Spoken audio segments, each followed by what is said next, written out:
याद करिए, मोदी जी ने कहा था देश के अंदर केवल 4 जातियां हैं। एक गरीब है, एक किसान है, एक महिला है और एक नौजवान है। इन चारों के हितों के लिए कार्य कर लो, समझ लो देश विकसित हो जाएगा। और वो तो आप लोग देख ही रहे हैं कि हमारे भारत देश की सरकार किस तरीके से सम्मान कर रही है और किस तरीके से सम्मान दे रही है इन चारों जातियों को। सबसे पहला नंबर, गरीबों के घर गिरा दिए बुलडोजर से, उन बेचारों के घर को तोड़ दिया। एक गरीब बहुत मुश्किल से एक घर बना पाता है, एक आशियाना बना पाता है जिसमें वो अपनी जिंदगी गुजारता है। दूसरा नंबर, किसान आंदोलन में किसानों पर लाठियां चलाई गई। वो गाना तो आप लोगों ने सुना ही होगा, मेरे देश की धरती सोना उगले, उगले हीरे मोती। मेरे देश की धरती, किसान ही हैं जो देश की धरती जिनसे सोना निकालते हैं, उनके ऊपर लाठी चलाई गई। और तीसरा नंबर, औरतों का क्या हाल हो रखा है। औरतों को तो आप छोड़ दो, छोटी छोटी बच्चियों का क्या हाल हो रखा है।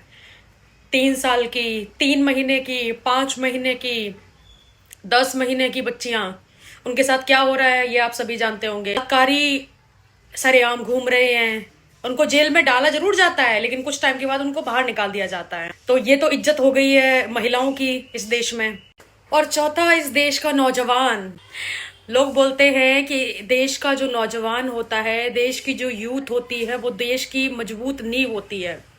क्योंकि देश जो तरक्की करता है वो आज के नौजवान ही हैं, जिनकी वजह से आगे आने वाले समय में देश हमारा बुलंदियों को छूता है। तो आपने देख ही लिया होगा नौजवानों के साथ क्या हुआ।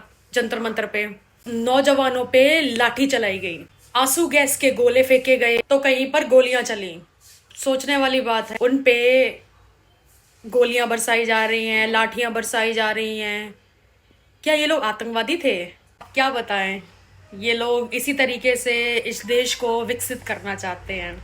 अनपढ़ मंत्री, अनपढ़ संतरी जब इस देश की गद्दी पे बिठाओगे ना, और इस देश की गद्दी पे बैठेगा, तो वो इसी तरीके से ही देश का विकास कर पाएगा। बाकी आप लोग खुद ही समझदार हो। बात और बोलना चाहती हूँ, जो लोग भी मेरे वीडियोस में आके कुछ कुछ बोलते हैं ना, भाई मत करो अपनी एनर्जी वेस्ट।